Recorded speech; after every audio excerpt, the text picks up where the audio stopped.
I think that the opportunities, as you know, in this business, you take what opportunities are afforded to you. So I think I started off, like most of us, working at the college newspaper and radio station. And I think my first opportunity to get into media was at the Enquirer in sales.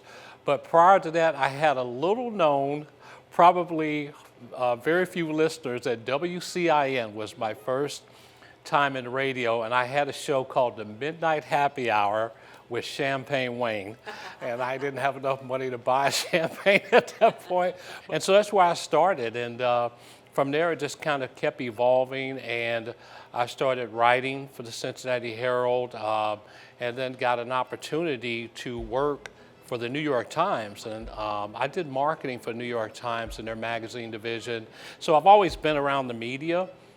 I started doing, Vince Cicero was working for the Cincinnati Bengals and called me one day and said, hey, you think you'd ever want to do some spot work for us, when Dan or Dave may not be available? And I think that was an offshoot of us doing some volunteer work for the Marvin Lewis Community Fund.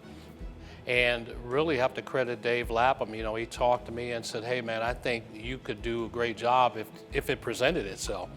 And I got a call from Brian Sells one day and said, hey, would you be interested in being part of the game day broadcast? Yeah, so been doing that, and it's been great. I think, as you know, so many of these guys get besieged with requests for interviews, and there's an ulterior motive there, or somebody's looking to break a story so they can elevate themselves. And I think for me, integrity is everything. Number one, I've always thought, speak, say hello, don't ask for an interview every time you're around someone, just talk. How's your family? How are things going? How are you feeling?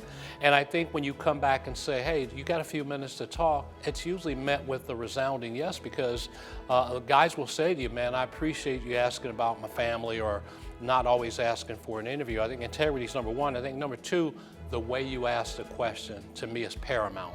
I may say, hey, obviously you guys didn't play the way you wanted to. What do you need to improve upon? Any player that has pride in his work will tell you he didn't tackle well. You don't have to address it like that. So I think those kind of things for me, and I think the joy that I get is when a veteran tells a young guy that you can trust him.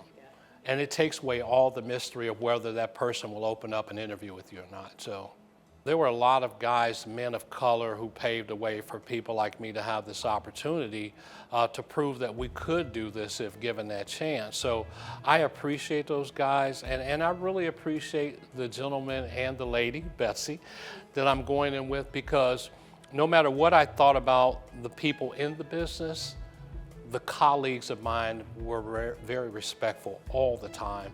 And so I want to thank them, and to not forget that and do it now ensures that I won't mess it up on the night of the event. But no, I'm just very grateful and thankful for the committee to see something in me that was worthy of their vote.